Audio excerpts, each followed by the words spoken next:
Assalamualaikum warahmatullahi wabarakatuh.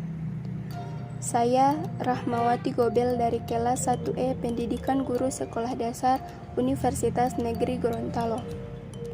Pembuatan video ini untuk memenuhi tugas Pancasila dari dosen pengampu Bapak Dr. Chandra Juga, SPD, MPD.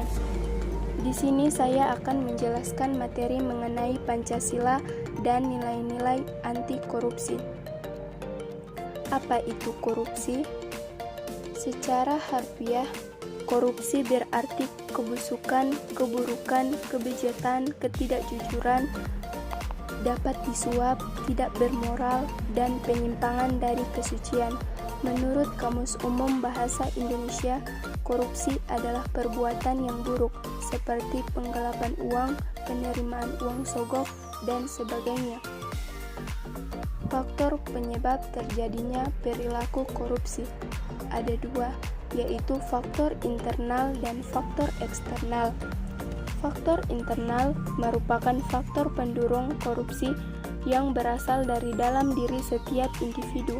Macam-macam faktor internal, yaitu yang pertama, sifat tamak atau rakus manusia. Sifat tamak merupakan sifat yang berasal dari dalam diri setiap individu. Hal itu terjadi ketika seseorang mempunyai hasrat besar untuk memperkaya diri dan tidak pernah merasa puas terhadap apa yang telah dimiliki. Yang kedua, gaya hidup konsumtif. Pada era modern ini, terutama kehidupan di kota-kota besar merupakan hal yang sering mendorong terjadinya gaya hidup konsumtif.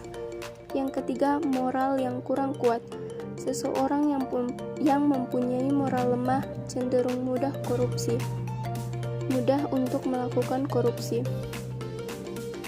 Godaan itu bisa berasal dari atasan, teman setingkat, bawahan, atau pihak lain yang memberi kesempatan untuk melakukan korupsi. Sedangkan faktor eksternal merupakan faktor pemicu terjadinya tindakan korupsi yang berasal dari luar diri pelaku. Macam-macam faktor eksternal dapat dibagi menjadi 4, yaitu yang pertama, faktor politik. Politik merupakan salah satu sarana untuk melakukan korupsi. Hal ini dapat dilihat ketika terjadi instabilitas politik atau ketika politisi mempunyai hasrat untuk mempertahankan kekuasaannya. Yang kedua, faktor hukum. Hukum bisa menjadi faktor terjadinya korupsi, dilihat dari dua sisi. Di satu sisi dari aspek perundang-undangan dan di sisi lain dari lemahnya penegak hukum. Yang ketiga, faktor ekonomi. Faktor ekonomi juga merupakan salah satu penyebab terjadinya korupsi. Hal ini dapat dilihat ketika tingkat pendapat atau gaji yang tidak cukup untuk memenuhi kebutuhannya, maka seseorang mudah untuk melakukan tindakan korupsi demi terpenuhinya semua kebutuhan. Yang keempat, faktor organisasi. Organisasi dalam hal ini adalah organisasi dalam arti yang luas, tidak hanya organisasi yang ada dalam suatu lembaga, tetapi juga sistem pengorganisasian yang ada di dalam lingkungan masyarakat. Dampak korupsi. Korupsi memiliki dampak yang luas, baik bagi masyarakat maupun negara.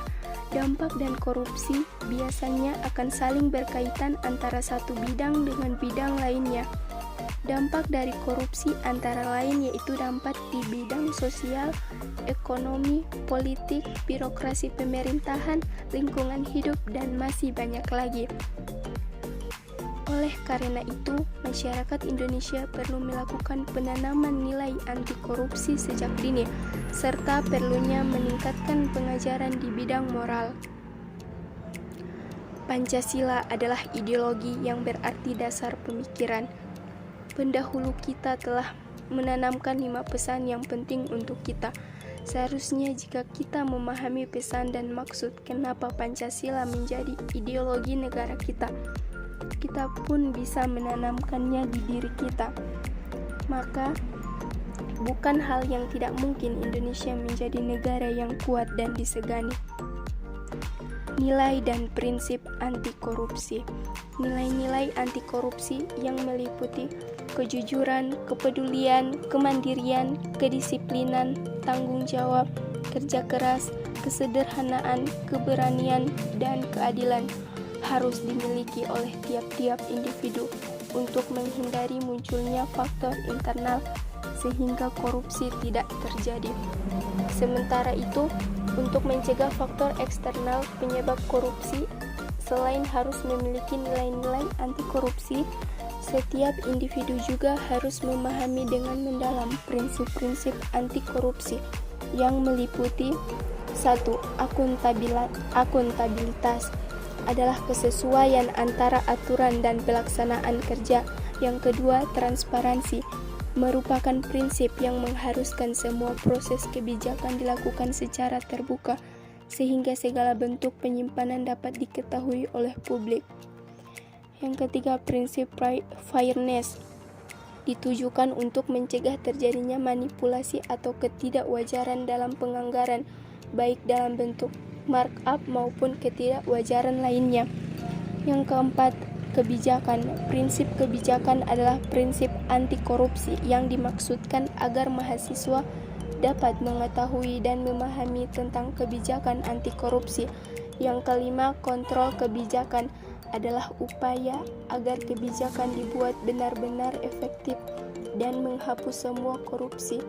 Sedikitnya terdapat 3 model atau bentuk kontrol kebijakan pemerintah, yaitu berupa partisipasi, evolusi, dan reformasi. Dengan demikian, nilai-nilai dan prinsip-prinsip anti korupsi harus tertanam dalam diri setiap individu agar terhindar dari perbuatan korupsi. Ayo, kita berantas perilaku korupsi, koruptor, dan memakmurkan dunia.